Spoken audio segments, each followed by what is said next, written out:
wabarakatuh. Waalaikumsalam warahmatullahi wabarakatuh. Alhamdulillahilladzi hadana lihadza wa ma kunna linahtadiya laula an hadanallah.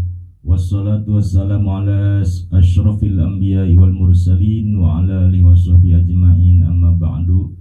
Faya ayyuhal hadirun ittaqullaha haqqa tuqatih wa la tamutunna illa wa antum muslimun. Alhamdulillah wa syukru ala nikmatillah, kita ucapkan bersama kepada Allah Subhanahu wa taala, Allah yang Maha Ghafur, Allah yang Maha Rahman, Allah yang Maha Rahim, Allah yang Maha Merizki, Allah yang ngasih rizki, Allah yang Maha segalanya, Allah Maha suci dari sifat-sifat yang tercela. Salawat beserta salam kita limpah curahkan kepada junjungan baginda alam, yakni Nabi Allah Muhammad sallallahu alaihi wasallam, berikut kepala keluarganya, para sahabatnya, para tabi'in, para atba' tabi'in, khususnya umumnya kita semua sebagai umatnya di akhir zaman. Mudah-mudahan kita mendapatkan ridho Allah kita ketika meninggalkan ruh, meninggalkan jasad dalam keadaan husnul khotimah. Amin ya rabbal alamin. Para muhibbin, para ikhwan di mana saja berada, muncul kembali saya dalam sesi acara tanya jawab. Mudah-mudahan ada manfaatnya bagi kita semua. Kita semua bisa mengamalkannya, bisa mendapatkan pencerahan dari fadlah, dari hikmah kajian ini. Sekitar masih dalam bab fikih masalah sholat. Memang saya tidak berhenti-henti, tidak bosan-bosan untuk menyampaikan ketika ini pesan Rasulullah Shallallahu Alaihi Wasallam, balighu anni walau ayatan, balighu anni walau ayat walau kana murrah, sampaikan dariku walau satu ayat, walau satu kalimat. Balighu anni walau kana murrah, sampaikan dariku walaupun itu bahasanya pahit untuk disampaikan, ketir untuk disampaikan, malas atau berat untuk disampaikan, tetapi ini kewajiban kita semua sebagai manusia, sebagai makhluk, yaitu berwasiat kepada kebaikan, wasiat kepada kesabaran. Mudah-mudahan ada manfaatnya sebelumnya. Maka dipersilahkan kepada yang mau bertanya pada hari ini, yaitu dalam sesi kajian tentang sholat juga, terkait tentang sholat, dipersilahkan. Assalamualaikum warahmatullahi wabarakatuh. Waalaikumsalam warahmatullahi wabarakatuh. Pak Ustadz, ini ada pertanyaan nih Pak Ustadz.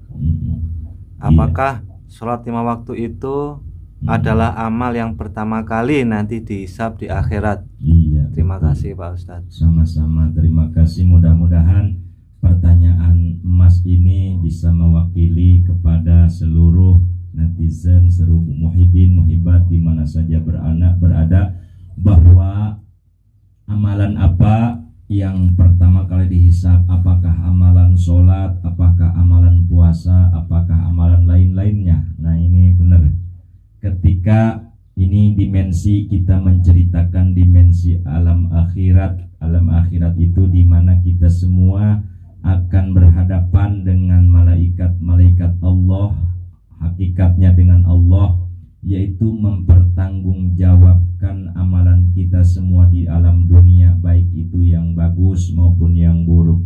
Ketika kita meninggal, tobat sebelum meninggal, artinya kita tidak mengerjakan sesuatu apapun, itu Allah Subhanahu wa taala akan mengampuninya dan menghapus dari segala permaksiatan. Ketika menceritakan di mizan itu, sebelum kita ke alam mizan adalah yang ada yang dinamakan alam mahsyar, di mana alam mahsyar seluruh makhluk akan dibagikan suhuf. Apa itu suhuf? Suhuf itu adalah buku catatan amalan kita ketika kita hidup di dunia. Semua akan dibagi. Jadi cara membagi malaikat ke makhluk-makhluk Allah itu adalah dilempar saja sama malaikat. Jadi kertas-kertas atau kitab-kitab, buku-buku itu dilempar kayak hujan. Tetapi itu dengan kehendak Allah Subhanahu wa taala, buku amalan kita itu, buku catatan amalan kita itu masing-masing kita terima. Masing-masing kita terima Ketika amalan kita bagus, maka tangan kanan ini akan bergerak menerimanya, tidak akan keliru lagi. Yang punya si A misalnya diambil si B, tidak. Usus itu langsung datang ke depan kita. Kalau yang bagus, kalau yang amalnya amal soleh, set diterimalah oleh tangan kanan, itu sudah alamat sa'adah. Orang yang bahagia menerima buku catatan amalannya ketika diterima oleh tangan kanan. Ada sebagian golongan lagi yang menerima suhuf itu bagian tangan kiri. Nah ini kalau bagian tangan kiri itu alamat sakoah, alamat di mana dia akan kesulitan ke depannya. Jadi diterima oleh tangan kanan, itu tangan kiri.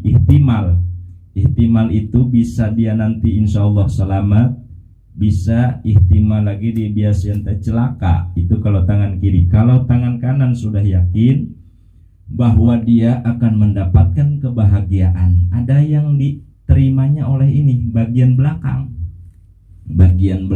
Jadi Allah di dalam doa itu ada. Jadi jangan terima kitab saya itu, naudzubillah, itu dari bagian belakang, dari bagian punggung, di sini bagian punggung. Kalau bagian punggung itu yang menerima amalan-amalan nanti itu mah orang-orang yang kafirin, orang-orang yang tidak iman kepada Allah Subhanahu wa taala. Itu mah sudah jelas, sudah yakin dia tidak akan mendapatkan kebahagiaan Allah Subhanahu wa taala dan akan kesulitan. Itu awalnya. Yang kedua, ketika kita berangkat lagi 1000 tahun, yaitu ke alam mizan, alam yang dimana dihisab manusia, seluruh manusia satu persatu dihisab.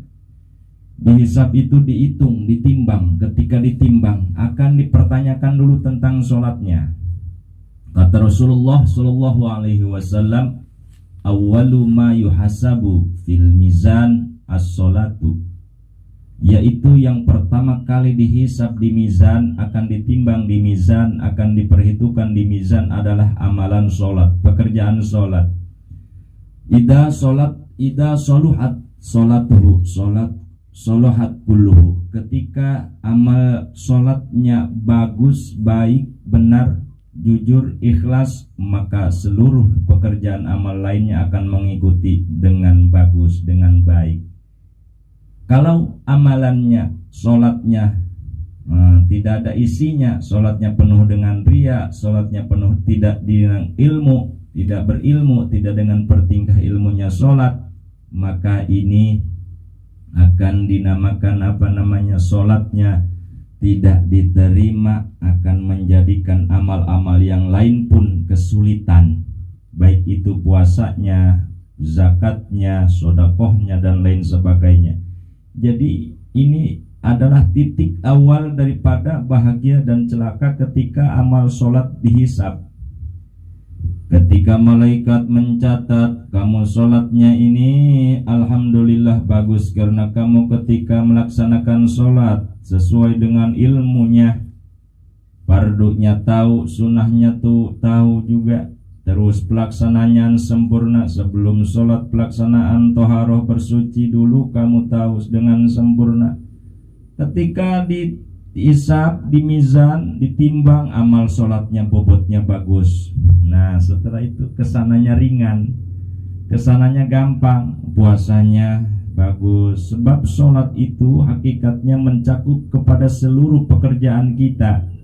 Itu diantaranya adalah masalah sodakoh, masalah zakat, masalah keselamatan, masalah doa, permintaan dan lain sebagainya, ada semua di sholat. Ketika kita takbir Allahu Akbar, kita langsung mengingat Allah, kita langsung menuju kepada Allah untuk melaksanakan sholat duhur. Sudah digambarkan di hati 4 rakaat, ada ruku, ada sujud. Nah terus sampai ke sananya kita Rabbik firli warhamni wasburni warfani warzukni wahdini wa'afini wa'afani. 8 proposal kita ajukan kepada Allah. Artinya berdoa, ya Allah, Rabbik firli, ampunilah dosaku, warhamni, kasihanilah aku, terus warhamni warzukni, rizkini, kasih rizkinilah aku. Semua itu ada semua di dalam sholat. Makanya Kata Rasulullah Shallallahu Alaihi Wasallam, sholat itu bagaikan angka 0, bagaikan angka 0. Ketika sholatnya bagus, digandeng ditambah dengan puasa, ditambah dengan puasa 1 jadi 10, digandeng lagi dengan zakat jadi 20, terus 0 itu. Jadi sholat itu ibarat wadah. Wadah itu menyimpan sesuatu apa aja. Kalau wadah mah bisa untuk berbagai nampung apa aja. Maka perbaiki sholat kita, perbaiki ilmu tentang sholat kita, baik itu yang wajib, yang sunnah. Kita harus tahu, bisa membedakan mana di dalam pekerjaan sholat yang wajib, mana pekerjaan sholat itu yang sunnah. As-sunnah itu ada sunnah hayat, ada sunnah abad, dan lain sebagainya. Fatihah pun harus kita fasih bacaannya Fatihah, karena Fatihah itu termasuk rukun sholat yang wajib, termasuk menjaga tasdid Fatihah, panjang pendek Fatihah dan lain sebagainya. Kalau sholat diajikan itu pasti rumit, tapi mudah-mudahan sholat kita diterima oleh Allah Subhanahu Wa Taala dengan syarat kita terus kita mengkaji diri, mengkaji kekurangan di dalam diri kita. Mudah-mudahan ada manfaatnya. Kesimpulannya, awal pertama kali amal manusia akan dihisab adalah pekerjaan sholat. Di mana sholatnya bagus, maka seluruh amal yang akan mengikut bagus. Ketika amal sholatnya tidak diterima, jelek, rusak, maka seluruh amal yang akan mengikut rusak. Itulah dasar-dasar sholat. Hadanallah wa iyyakum ajma'in wal afwa minkum. Assalamualaikum warahmatullahi wabarakatuh. Waalaikumsalam warahmatullahi wabarakatuh.